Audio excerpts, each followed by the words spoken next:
aparecen en los catecismos para enseñarle a los niños, así también los adultos, que todos podamos tener en claro los mandamientos del Señor. Éxodo capítulo 20 dice versículo 1, y habló Dios todas estas palabras diciendo, yo soy Jehová tu Dios, que te saqué de la tierra de Egipto, de casa de servidumbre. Primer mandamiento, versículo 3, no tendrás dioses ajenos delante de mí. Segundo mandamiento, versículos 4 al 6, no te harás imagen ni ninguna semejanza de lo que esté arriba en el cielo, ni abajo en la tierra, ni en las aguas debajo de la tierra. No te inclinarás a ellas, ni las honrarás, porque yo soy Jehová tu Dios fuerte, celoso, que visito la maldad de los padres sobre los hijos, hasta la tercera y cuarta generación de los que me aborrecen, y hago misericordia a millares a los que me aman y guardan mis mandamientos. Tercer mandamiento, versículo 7. No tomarás el nombre de Jehová tu Dios en vano, porque no dará por inocente Jehová al que tomare su nombre en vano. Y llegamos al cuarto mandamiento, versículos 8 hasta el 11. Leemos juntos. Acuérdate del día de reposo para santificarlo. 6 días trabajarás y harás toda tu obra, mas el séptimo día es reposo para Jehová tu Dios. No hagas en él obra alguna, tú, ni tu hijo, ni tu hija, ni tu siervo, ni tu criada, ni tu bestia, ni tu extranjero que está dentro de tus puertas. Porque en 6 días hizo Jehová los cielos y la tierra, el mar y todas las cosas que en ellos hay, y reposó en el séptimo día. Por tanto, Jehová bendijo el día de reposo y lo santificó. El domingo pasado comenzamos el estudio en este mandamiento. Recordarán ustedes la historia de ese rey que había diseñado ese parque y todo lo que aconteció con los problemas que hubo cuando el rey se fue, algunos que olvidaron el parque, lo descuidaron y crecieron los espinos, otros que volvieron, tomaron el control, pero empezaron a poner rejas y ya no se podía disfrutar del parque. Y estaban otros que quitaron las rejas, pero también querían solamente una partecita del parque y no conforme era el diseño original. Esa ilustración nos hacía pensar en los problemas que hay en cuanto al enfoque en el día de reposo. Para algunas personas, el día de reposo o el mandamiento del Señor para que observemos un día de reposo es algo que no está vigente. Este es el problema del antinomismo o antinomianismo. Para muchos, aun cuando se identifican como cristianos, la ley no está vigente. O quizás algunos dirán, bueno, sí, hay algunos mandamientos que es correcto guardar, pero Dios no nos obliga a eso porque no estamos bajo la ley, sino bajo la gracia. Y eso es una gran confusión de lo que significa no estar bajo la ley y estar bajo la gracia. Recordemos que Jesús no vino para abrogar la ley, Él vino para cumplirla. Los mandamientos de Dios, la ley moral de Dios, permanece para siempre. Sí entendemos que hubo aspectos ceremoniales o aspectos civiles propios a la nación de Israel que cesaron juntamente con la nación de Israel cuando fue destruida. Pero en el aspecto moral eso permanece. Entonces entendemos que Dios ha designado un día en proporción de los 7 que nos da en la semana para que sea destinado para adorarle. Por el otro lado están aquellos que, como los fariseos en la época de Jesús, ponen un montón de reglas y dicen esto no se puede hacer, esto otro tampoco y esto otro tampoco, y entonces en base a esas reglas, que muchas veces son condiciones humanas, ponen quizás un énfasis desmedido en lo que Dios requiere y muchas veces traspasando otros mandamientos de la palabra, caen en el legalismo. Debemos también tener cuidado con el legalismo. Pero también hay algunos que en la práctica, podríamos decir, es la mayoría del cristianismo, dicen, bueno, sí, es correcto, el día domingo hay que ir a la iglesia, pero en realidad solamente con ir a la iglesia ya está bien, ya fui en la mañana, es suficiente. No piensan de que el Señor ha designado un día y no unas horas de ese día. Lo que vemos a la luz de la Escritura es que Dios ha determinado un día que sea guardado para reposo y para la adoración de Él, no una parte de ese día. Enfocamos entonces en el sermón pasado en esa importancia que tiene acordarnos del día de reposo para santificarlo. Pero quisiera también que consideremos que este mismo mandamiento que nos lleva a utilizar nuestros pensamientos, nuestra memoria, para recordar que el Señor nos pide de santificar el día de reposo, también tiene un énfasis en lo que debemos hacer en los otros días que no son el día de reposo. El versículo 9 dice, 6 días trabajarás y harás toda tu obra. Entonces necesitamos también considerar, hermanos, a la luz de este texto, la importancia que tiene el trabajo. Dios no quiere que nadie viva sin trabajar. El verdadero cristianismo no da ninguna justificación para la ociosidad. Debemos entonces entender que hay un deber de trabajar, así como hay un deber de guardar el día de descanso para el Señor. Bueno, podemos hablar de las distintos enfoques que hay en la parte práctica. Algunos dirán, bueno, yo trabajo de lunes a viernes y tengo libre sábado y domingo. Esto es algo que pasa, ¿verdad?, en algunos tipos de trabajo. Otras personas trabajarán 6 días y solamente tendrán un día libre. Algunos, tristemente, no tienen el día libre en el día domingo. Y para el creyente esto debe ser un pesar, porque es el día en el cual la iglesia se reúne para adorar al Señor.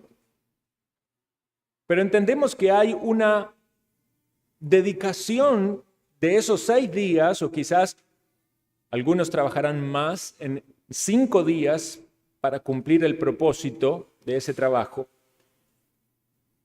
Pero el Señor está diciendo que hay una tarea que realizar en esos días. Y evidentemente, primariamente, esto tiene que ver con el sustento de cada uno.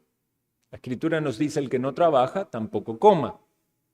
Por eso debemos ver el peligro de la ociosidad. Puede ser que haya quizás personas que no necesitan trabajar para su mantención, porque ya tienen su situación económica solucionada, pero eso tampoco sería un justificativo para que viva la vida ociosa. El mandamiento sigue teniendo una influencia transformadora para la forma de vivir de esa persona. Decía, no, yo ya tengo mucho dinero, yo ya no trabajo más.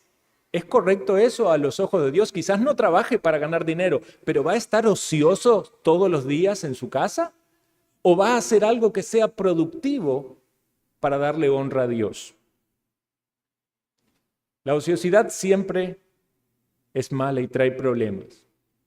Vean lo que pasaba con aquellos que pertenecían al grupo o cercano al grupo de los cristianos y quizás en su fervor tenían tanto deseo de la venida del Señor y lo esperaban tanto que ya habían renunciado a sus trabajos. ¿Qué les dice el apóstol? Segunda de Tesalonicenses. Dice, porque también cuando estábamos con vosotros os ordenábamos esto, que si alguno no quiere trabajar, tampoco coma, porque oímos que algunos de entre vosotros andan desordenadamente, no trabajando en nada, sino entremetiéndose en lo ajeno. A los tales mandamos y exhortamos por nuestro Señor Jesucristo, que trabajando sosegadamente coman su propio pan. Dicen que algunos estaban esperando la venida del Señor, entonces ya no hacían nada, solamente querían estar orando y alabando y orando. Pero cuando tenían hambre, iban a la casa del hermano o de la hermana y le preguntaban si tenía un poquito de pan. Entonces el apóstol dice, esto es incorrecto. Hay desorden aquí. Cada cual tiene que suplirse para sus necesidades. El cristiano está contento con que va al cielo, pero mientras está en vida, sabe que hay una obra que debe hacer en la tierra. Y esa obra no solamente tiene que ver con la adoración propia del día de reposo, sino con lo que Dios también nos pide en los otros días de la semana. Los ojos pueden estar en el navegador, en el Waze o en el Google Map, pero sus manos tienen que estar en el volante. Y si no pone las marchas y si no maneja, por más que esté soñando con llegar al destino, no lo va a lograr. Pensemos lo terrible que es cuando una nación no tiene trabajo, a veces por necesidad y otras veces hasta por el mismo problema que hay en algunos países, ciertos grupos, ¿verdad?, de jóvenes que están como desanimados y ya no quieren trabajar y viven una vida así un poco bohemia. ¿Qué pasa cuando no hay una conciencia y una cultura de trabajo? Cualquier nación se va a debilitar, se va a derrumbar. Las sociedades no pueden subsistir de esa manera. Vean lo que nos dice Proverbios acerca del perezoso. Dice así, Proverbios 24:30, pasé junto al campo del hombre perezoso y junto a la viña del hombre falto de entendimiento. Y he aquí por toda ella habían crecido los espinos, ortigas habían cubierto su faz, y su cerca de piedra ya estaba destruida. Este hombre tenía un bien, era el campo, tenía una propiedad, era el campo del perezoso. Quizás la recibió como herencia. Posiblemente no la ganó con el esfuerzo, con el sudor de su frente, pero no estaba haciendo nada por cuidar aquello que había recibido. La tierra estaba invadida de monte y de espinos. Recuerdan que Adán había sido colocado en un lugar maravilloso, en el paraíso, pero aún estando allí, él tenía que trabajar, tenía que cultivar y labrar la tierra. No debía estar él ocioso. Tenía muchas cosas para hacer, aun cuando el paraíso, podríamos decir, era poco menos que perfecto, ¿verdad? Pero tenía cosas que hacer, tenías que trabajar. Cuanto más nosotros en esta tierra que ya está afectada por el pecado, que ya crecen espinos, que crecen cardos. Debemos entonces pensar en la responsabilidad que tenemos a la luz del mandamiento del Señor. Algunos pueden también confundir que la espiritualidad es una especie de pasividad que no se relaciona con el trabajo, pero eso es misticismo. Algunos quieren estar como enganchados del cielo en una especie de meditación, pero no bajan sus ojos a la necesidad en la tierra. Pensemos esto. Cuando el agua está estancada, nadie la quiere tomar, ¿verdad? Puede enfermarse uno. Es desagradable. Dios nos ha enseñado, aún en su creación, que las cosas tienen una función, que hay un trabajo, que hay un mecanismo. Aún los planetas que no tienen vida tienen sus órbitas y se mueven. Aún los animales cumplen su trabajo. Notemos en la Biblia cuántas veces aparecen los ejemplos de los animales. El ejemplo de la hormiga que aparece en Proverbios. Salomón llama a los perezosos a mirar la hormiga. Dice, mira sus caminos y sé sabio. Aprende de este animalito.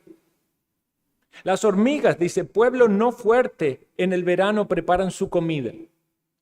De modo que las hormigas compensan su falta de fuerza con diligencia. Algunos tendrán que esforzarse más porque quizás no son tan capacitados. Otro ejemplo que aparece en la Escritura acerca del trabajo duro es la abeja. Consideremos a las abejas, cómo trabajan ellas para la producción de la miel, algunas en la cera, otras en la estructura del panal. Otras ovejas van a impedir que el zángano entre. ¿No deberíamos nosotros también considerar la importancia de este trabajo? Del trabajo que Dios ha encomendado en nuestras manos, conforme a lo que nos ha dado para hacer, según su vocación, según las circunstancias particulares de cada uno. Esta ley en el paraíso nunca fue derogada. Cuando Dios le dijo a Adán que con el sudor de su rostro comería el pan. Algunos pensaron equivocadamente que el trabajo fue un castigo de Dios, pero ya Adán trabajaba antes. La consecuencia vino que el trabajo iba a ser dificultoso, iba a generar un cansancio, un sudor, pero ya estaba en el diseño divino. Algunas personas pueden hablar de vivir por fe, pero nunca la fe puede usarse como una excusa para el pecado. Si alguien vive por fe, quizás va a confiar que Dios va a proveer para sus necesidades porque tiene un llamado de Dios para hacer una tarea que quizás no sea remunerada. Pero nunca podemos utilizar la fe como una excusa para la holgazanería. Si una persona dice ser creyente y no trabaja y no quiere trabajar, porque entendemos que puede haber algunos que por circunstancias particulares no puedan trabajar, algunos por salud, otros porque están quizás en un tiempo de estudio y tienen los medios para terminar su carrera. Pero si alguien no quiere trabajar ni ocuparse en nada productivo, esa persona debería replantearse bien delante de Dios si su fe o su profesión de fe es correcta. Posiblemente esté engañado a la luz de lo que nos dice la palabra, eso es pecado. ¿Para qué sirve una persona ociosa en este mundo? ¿Para qué sirve un avión que nunca va a despegar? ¿O un carro que está guardado en el garaje y nunca sale? Debemos ver que el Señor quiere que seamos productivos y útiles. Además, debemos advertir el peligro que hay detrás de la ociosidad. Cuando una persona vive sin trabajar y ocupar su tiempo en lo que es útil, va a ser presa de las tentaciones. Uno de los reformadores, Felipe Melanchthon, decía que la ociosidad era la madre de todos los vicios. Y San Jerónimo, que fue el traductor de la Vulgata, decía esta frase: mente vacía, oficina de Satanás. Cuando la mente está vacía, cuando no está ocupado en algo productivo, allí va a haber oportunidades de tentación.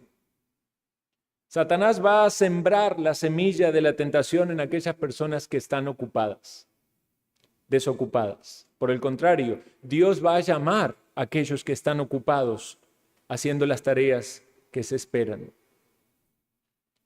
Piensen también en David, en su pecado. No estaba haciendo lo que tenía que hacer. Era la época en la que los reyes salían a la guerra, pero él estaba en su tiempo de ocio en el palacio cuando vio a Betsabé y cayó en la tentación. Pensemos también, hermanos, en que Dios nos concede tiempo y el tiempo es valioso. Como si Dios nos diera 24 talentos cada día, de los cuales inevitablemente vamos a tener que usar algunos de ellos para el descanso, algunos para la alimentación, para las necesidades de nuestro cuerpo. Pero gran parte de ellos tendrán que ser dedicados al trabajo. Y si no son ocupados en trabajo, será en ocio. Uno entiende que los niños están en una etapa de crecimiento y de desarrollo. Tienen que usar su tiempo para aprender muchas cosas, pero sabemos que ellos necesitan jugar y están ocupados en cosas triviales y vanas.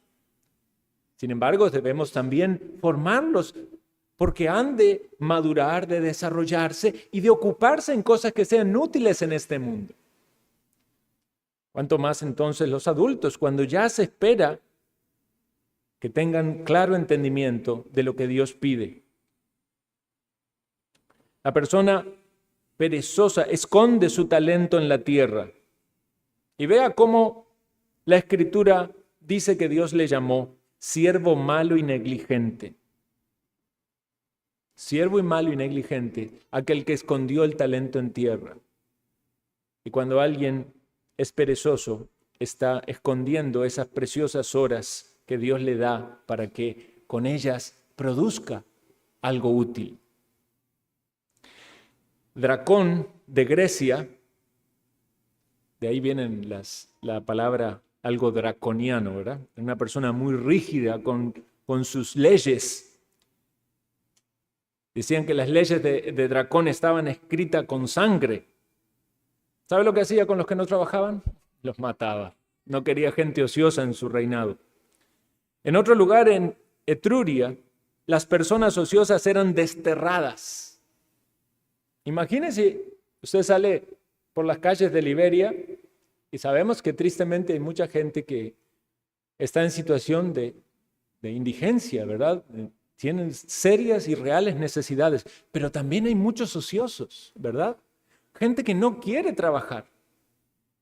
Imagínense si hubiera una ley que dice que todos los que están ociosos se los va a mandar en un barco a la isla del Coco y allá tienen que ver cómo sobrevivir.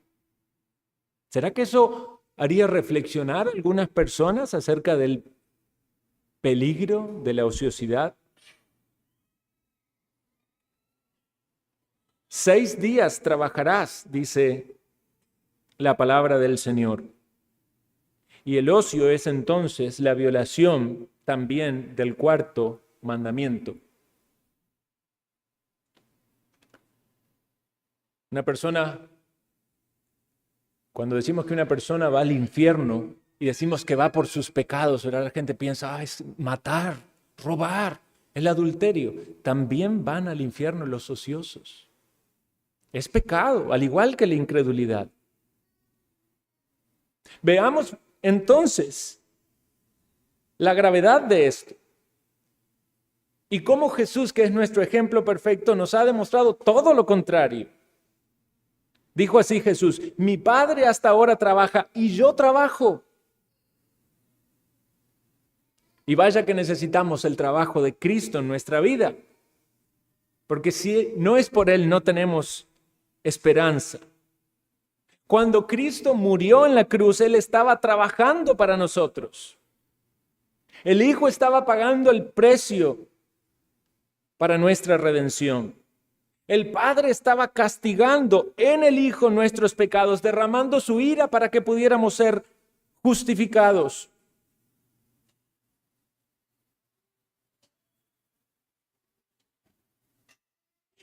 Y en esa salvación, que es tan amplia para salvar a toda la humanidad, pero que va a salvar a aquellos que Dios escogió, hay personas con una gran variedad de pecados.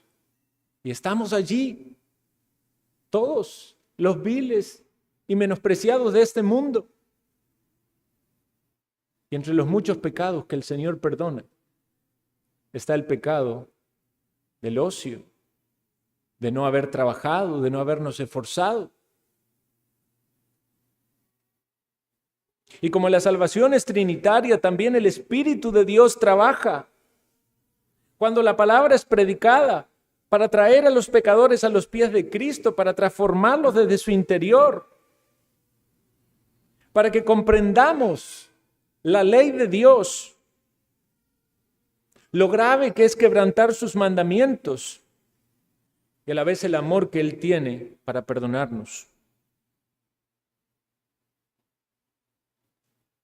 Es importante el trabajo, hermanos, el trabajo digno, no el trabajo de maldad, porque también hay muchos trabajos que son ilícitos, que deben rechazarse. Hay trabajos que en sí mismo es algo pecaminoso.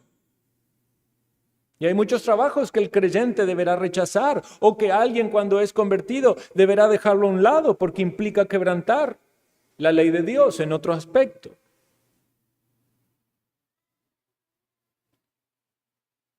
Más de una persona, cuando fue salva, supo que debía renunciar a su trabajo. Y otros que harán lo posible por agradar a Dios en su trabajo y serán firmes en no apartarse hacia un lado o hacia el otro en lo que Dios pide, pero tendrán una gran lucha porque ya están en un ambiente contaminado por la maldad. No digo que esto le pase a todas las personas, pero puede ser que a alguien le pase, que en algún momento haya ese dilema o dicotomía, es si hago esto, no estoy bien con Dios. Y si quiero agradar a Dios, no puedo hacer esto. No será ni el primero ni el último que haya sido probado de esa manera. Y confía en Dios, porque aquellos que confían en el Señor y le siguen, tienen la promesa de la Escritura: no he visto justo desamparado ni su descendencia que mendigue pan. Pero entonces debemos entender la importancia del trabajo digno, la importancia de cumplir con lo que este mandamiento dice, no solo en el aspecto del día de reposo en sí, sino de los otros días, porque si comprendemos bien lo que es el trabajo duro, vamos a también entender con más claridad la importancia de santificar este día para el Señor. Esto es lo que nos dice la palabra: acuérdate del día de reposo para santificarlo. Y dijimos que santificar es poner aparte, es separarlo, es para un uso especial. Entonces debemos hacernos esta pregunta: ¿cómo santificamos el día de reposo? ¿Cuál es la manera en la que santificamos el día de reposo? Y esto lo podemos enfocar en dos aspectos. Por un lado, lo que no debemos hacer, y por el otro lado, lo que sí debemos hacer. Hay un aspecto de lo negativo, es decir, lo que no se debe hacer, y un aspecto que enfatiza en lo positivo, en lo que sí se debe hacer. Consideremos entonces lo que no debemos hacer. Y aquí debemos advertir un serio peligro, que es el de caer en el legalismo. Desearíamos por momento tener las listas de manera bien específica para que podamos hacer nuestro check y decir, sí cumplo, sí cumplo. Ay, esto lo voy a corregir, así también cumplo. Pero la Biblia no nos da listas. Las listas las tenían los fariseos, con las que procuraban establecer normas humanas, mandamientos de hombres sobre los mandamientos de Dios, quizás hasta bien intencionados, porque era para guardar los mandamientos de Dios, pero muchas veces traspasando otros. Pero sí tenemos el principio de la palabra de Dios que nos hace reflexionar en aquellas cosas que no debemos hacer o que no debemos hacer en ciertas circunstancias. Si tomamos el mandamiento general, deberíamos decir así: no debemos hacer ningún trabajo en este día. No hagas ninguna obra. No solamente tú, sino aún todos los que están bajo tu cuidado. Porque es el día que Dios ha apartado para sí mismo. Por lo tanto, no debemos usarlos para cosas comunes, las que hacemos en los otros días, sino para el Señor. No para cualquier trabajo ordinario. Debemos dejar atrás todas las cosas que son innecesarias para la adoración. Como cuando iba Abraham con su hijo, que iban a ir a adorar a Dios en el monte Moriah. Recuerden que ellos dejaron atrás a los animales y a los siervos y fueron hacia adorar. Ese cuadro debería ayudarnos a pensar: voy a dejar todo lo que tiene que ver con las tareas cotidianas para ir a la adoración. Es como José, que cuando quiso revelarse a sus hermanos, le pidió a todos los otros egipcios que se fueran, porque era algo muy especial, muy sagrado. Dejamos todas las cosas cotidianas, porque este día tenemos un encuentro especial. El día del Señor es un día de descanso santo. Por lo tanto, suspendemos y nos abstenemos del trabajo secular, ya sea trabajo por ingresos o trabajo que quizás no es remunerado, pero puede hacerse en otro día. Porque hacerlo implicaría una profanación de este día. En el libro de Nehemías, capítulo 13 y versículo 15 dice así: En aquellos días vi en Judá algunos que pisaban en lagares en el día de reposo, y que acarreaban haces y que cargaban asnos con vino, y también de uvas, de higos y de toda suerte de carga, y que traían a Jerusalén en el día de reposo, y los amonesté acerca del día en que vendían las provisiones. Dice en el versículo 17, y reprendí a los señores de Judá y le dije: ¿qué mala cosa es esta que vosotros hacéis, profanando así el día de reposo? Noten qué énfasis hubo allí en esa reprensión. Los reprendió, le dice: esto no es conforme a la ley. ¿Están comerciando? ¿Están pisando las uvas para preparar el vino? ¿Están trayendo cargas para vender en Jerusalén? No es correcto, porque es un día que Dios ha preparado para la adoración. Hermanos, hay una lucha en nuestra carne de aceptar de que Dios está diciendo: este es mi día, me pertenece. Como en otro aspecto también puede haber una lucha en la carne, decir: Dios dice que debemos dar de nuestros bienes, de nuestros frutos, dar ofrenda. Y alguno va a decir: no, yo no quiero darle nada a Dios de mis recursos. Y otro va a decir: yo no quiero darle nada a Dios de mi tiempo. Pero es Dios el que dice: es mío, me pertenece. El que dedica cualquier parte del día del Señor para los asuntos terrenales, en alguna medida está quitándole algo que le corresponde a Dios. Es robarle a Dios. Vean qué interesante que en este libro, en Éxodo, ya lo hemos leído, el Señor prohibió que se recogiera maná en el día de reposo. Y alguien pudiera decir: bueno, pero el maná es para el alimento. Es una necesidad. Es el sustento de la vida. Los estudiosos dicen que el maná seguramente caía en la madrugada. Entonces, cuando la gente se levantaba, iba y lo recogía.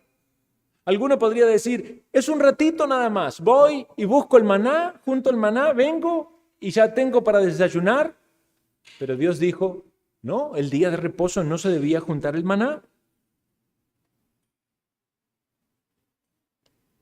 Muchas veces podemos engañarnos también pensando de que hay una necesidad, cuando en realidad lo que faltó fue preparación.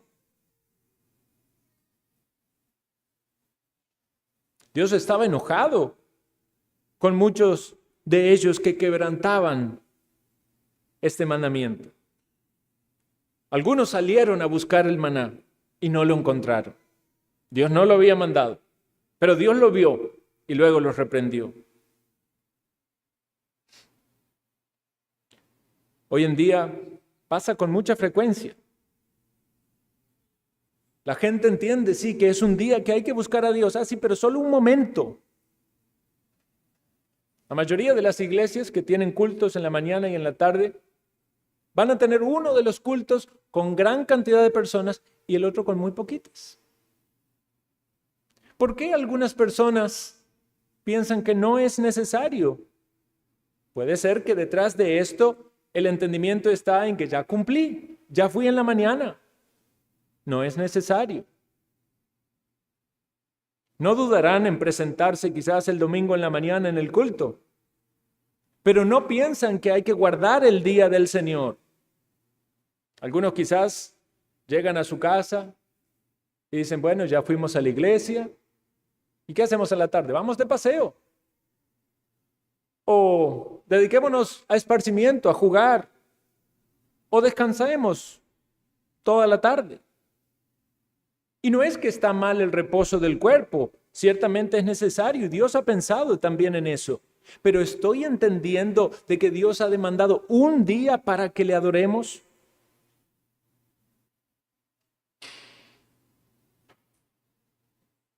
Pensemos en otro ejemplo. Cuando Jesús murió, las mujeres estaban preparando ungüentos y perfumes, porque era la tradición de los judíos llevar esos ungüentos y perfumes al sepulcro de los muertos. Y aunque Jesús era digno de los mejores perfumes y aromas en su cuerpo, dice que las mujeres descansaron según el mandamiento ese día. Hermanos y amigos, pensemos esto: si nosotros estamos ocupados durante el día del Señor con cosas que realmente no tienen que ver con nuestra vida espiritual, posiblemente nuestro corazón también va a estar contaminado. Aún hay paganos que, adorando a sus dioses falsos, tienen mayor dedicación que muchos cristianos. Yo le decía a un hermano hablando, algunos musulmanes a la hora señalada se van a dedicar a la oración. Tienen más convicción que muchos cristianos. Algunos religiosos, incluso en sectas, no van a faltar a los cultos de la iglesia, porque tienen que cumplir con lo que manda esa religión. Pero sin embargo, muchas veces el cristiano es movido por las circunstancias. Algún pequeño dolorcito ya lo frena, o que le cayó una visita y ya es motivo suficiente para no ir, o que está muy ocupado con los trabajos de la semana. Y todas estas son formas en las cuales se quebranta el día de reposo. Clemente de Alejandría contó acerca de uno de los emperadores de Roma que en el día de la adoración de sus dioses dejó de lado todos los asuntos bélicos y pasó el tiempo de devoción.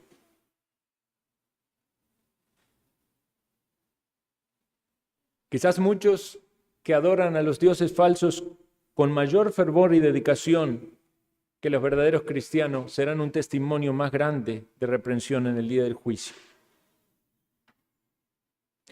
Si hacemos cualquier tipo de trabajo en este día, trabajos seculares, estamos afectando nuestra alma. Recordemos que hablábamos de bendiciones en el día del Señor, bendiciones que Dios derrama de una manera especial.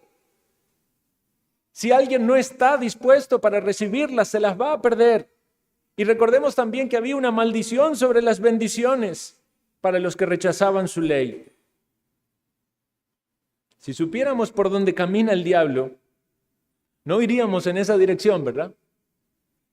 Pero muchos engañados rechazan estar donde está Cristo y siguen sin saber lo que es para perdición de su alma.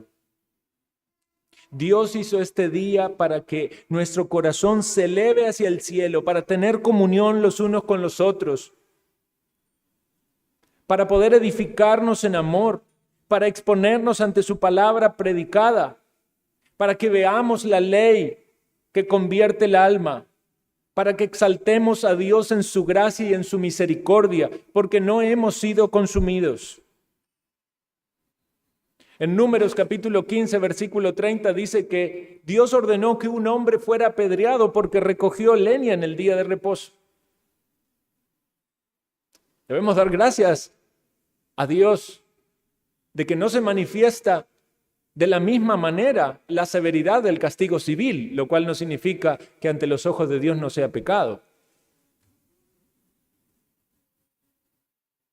Aún en la construcción del tabernáculo, que era algo tan sagrado y que Dios llamó a personas y las capacitó de manera especial para que hicieran todo tipo de arte y escultura. En Éxodo se nos menciona a Bezaleel y a Oliab, personas capacitadísimas para hacer todo. En el día de reposo no trabajaban.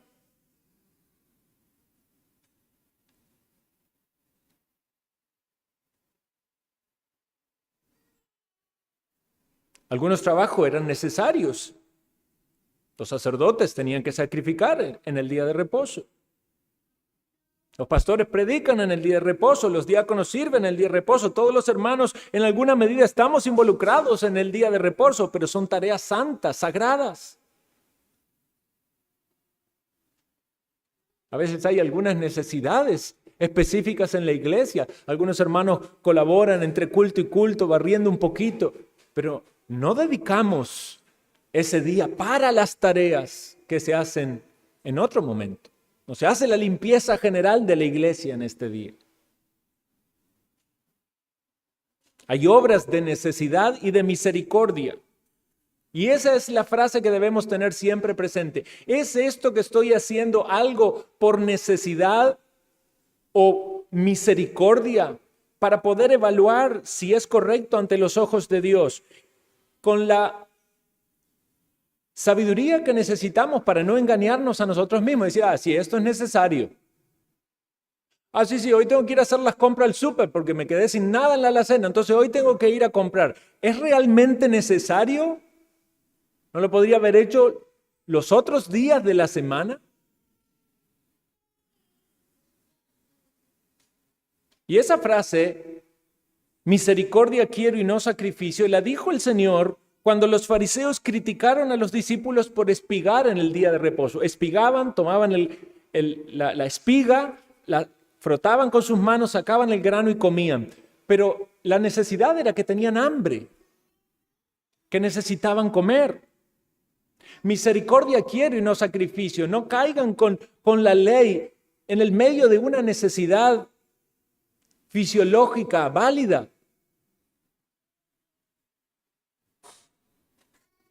Y es no solamente lícito, sino también necesario hacer obras de misericordia. Si a su vecino se le está prendiendo fuego a la casa, usted va a decir, no, disculpe, hoy no lo puedo ayudar, es día de reposo. Tenemos que usar el sentido común. Es necesaria la caridad ese día. Si alguien está enfermo, usted va a conseguirle las medicinas. Irá a la farmacia y comprará. Los médicos tendrán que trabajar, los bomberos tendrán que trabajar, los policías tendrán que trabajar. Pero el cristiano va a hacer un esfuerzo conforme a todas sus posibilidades, sin descuidar la responsabilidad de trabajar para no trabajar ese día. Se enojaron los fariseos porque Jesús sanó al paralítico de Betesda en el día de reposo. Ellos eran muy estrictos. Dicen, no, el día no se puede llevar cargas. Y el fariseo, el paralítico cargó su lecho. Y usted sanó.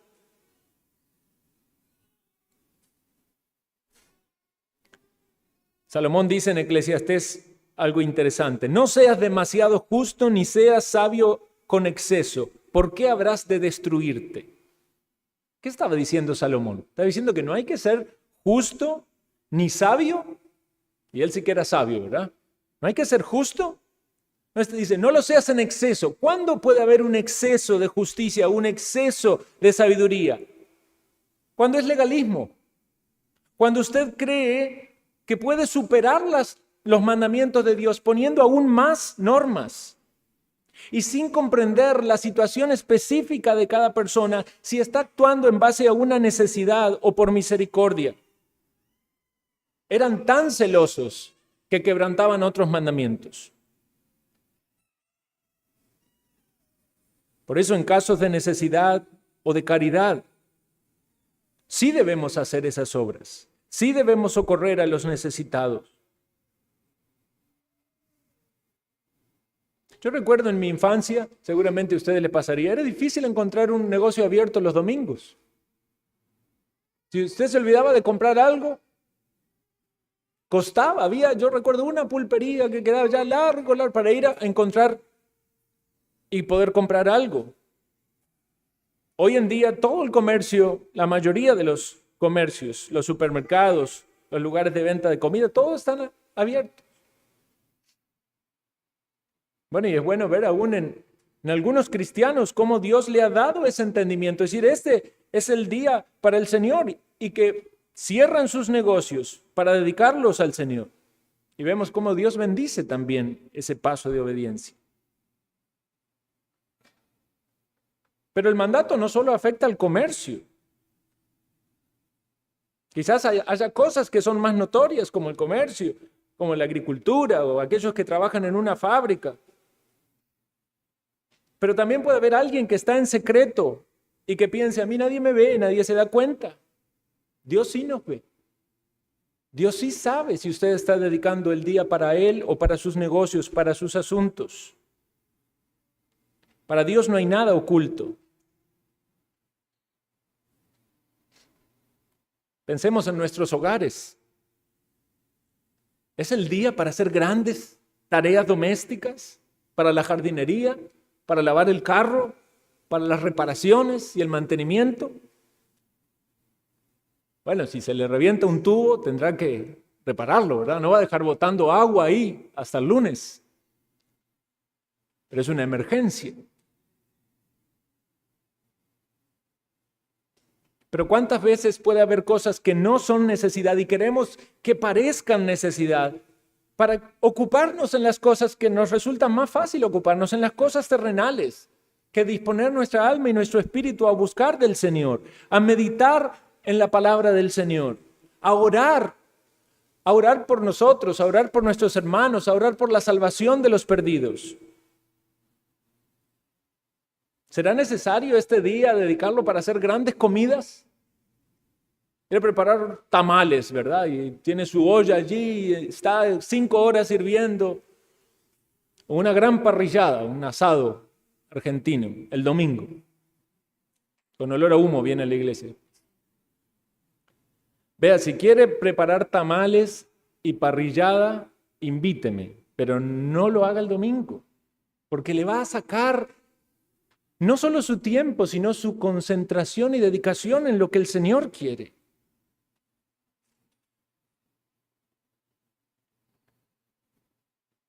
Pensemos, hermanos, para finalizar brevemente en lo que sí debemos hacer. ¿Qué debemos hacer? ¿Cuál es lo positivo? Dice Thomas Watson, es bueno descansar el día sábado o el sabbat, el día de reposo de las obras del trabajo, pero si descansamos del trabajo y no hacemos nada más, somos como el buey o el asno. Ellos guardan el día de reposo tan bien como nosotros porque descansan del trabajo. Hay que hacer algo más. Hay que dedicarlo a Dios. No es solo guardarlo en el sentido de lo que no se debe hacer, sino también es santificarlo en el sentido de que le damos un uso especial, porque es el que Dios ha determinado. Y esto lo podemos enfatizar de 2 maneras. 1, en una preparación solemne. Y 2, en una práctica sagrada. Para que lo recordemos. Una preparación solemne. Una práctica sagrada. En los sermones siguientes vamos a meditar en estas 2 cosas. Pero nada más para que tengamos una breve introducción. Una preparación solemne. Si ha de venir alguien muy importante a su casa, ¿usted no se prepara? Si fuera que va a venir alguien que tiene gran reconocimiento o autoridad, ¿usted no limpiaría su casa? ¿No la ordenaría? El día domingo nosotros tenemos un gran invitado. Si Cristo fuera a su casa, qué bonito el pasaje ese cuando dice que Jesús lo miró a Zaqueo y le dijo, date prisa, desciende, es necesario que pose en tu casa. Dios nos dice esto a nosotros, hermanos. ¿Cómo se habrá sentido Zaqueo al ver que Jesús lo miraba? Él pensaba que iba a pasar desapercibido, pero lo estaba mirando el maestro y le estaba diciendo que quería tener comunión con él. Es Jesús, es el Señor, es el Salvador. Quizás piensas que Él te va a ignorar, quizás te acercas para verlo de lejos, pero Él está pensando en ti y Él quiere tener comunión contigo. Este es el día de la hospitalidad de Jesús en nuestra vida personal y en nuestra adoración corporativa, en nuestra iglesia. La presencia de Jesús está prometida para su pueblo. Debemos tener una semana con la expectativa de este día. una preparación para este día. Muchos han sido salvos en un día de reposo, porque en la iglesia han escuchado el Evangelio. En la iglesia se abrieron sus ojos, se dieron cuenta que estaban en esclavitud y clamaron al Salvador por perdón. Este es el día en el que debemos prepararnos físicamente, mentalmente y espiritualmente. Físicamente deberíamos estar lo suficientemente descansados y dispuestos para no venir a dormirnos a la iglesia. Mentalmente, apartando los pensamientos que nos cargan del día al día con todas las preocupaciones cotidianas para que nuestra mente esté dispuesta para el Señor. Espiritualmente, purificando todos nuestros aspectos impuros, pidiéndole, Señor, que nos limpie de aquellas cosas que nos ha mostrado que son pecaminosas, para que no haya una barrera, un obstáculo en nuestro corazón que se levante frente a la exposición de la palabra. Este es el día, hermanos, que el Señor quiere encontrarse con nosotros. Si los músicos tienen un concierto, el día anterior afinan los instrumentos. También nosotros deberíamos disponernos y prepararnos para este día. Y en segundo lugar, una práctica sagrada. Es un día de sumo gozo para nuestras almas. Un día en el cual disfrutamos de deleites espirituales. Cuando vemos que la luz del día del Señor comienza a brillar, debemos regocijarnos, dice Isaías, llamar a este día delicia. Si retrajeres tu pie, el día de reposo tu pie, de hacer tu voluntad en mi día santo, y lo llamares delicia, santo, glorioso a Jehová, y lo venerares no andando en tus propios caminos, ni buscando tu voluntad, ni hablando tus propias palabras, entonces te deleitarás en Jehová. Quizás algunos no han podido experimentar lo que es deleitarse en Dios porque no han comprendido este mandamiento. Necesitamos refrenar todo lo que implica a los otros días y a nuestras tareas terrenales cotidianas para que podamos concentrarnos y deleitarnos en Dios y Él derrame sus bendiciones. ¿Recuerdan el Cantar de los Cantares? Como dice allí la amada, que el novio, el amado, la llevó a una casa de banquete y puso su bandera de amor sobre ella. La amada es la iglesia, somos nosotros, hermanos, y Cristo es el que prepara banquete para nuestra vida cada domingo.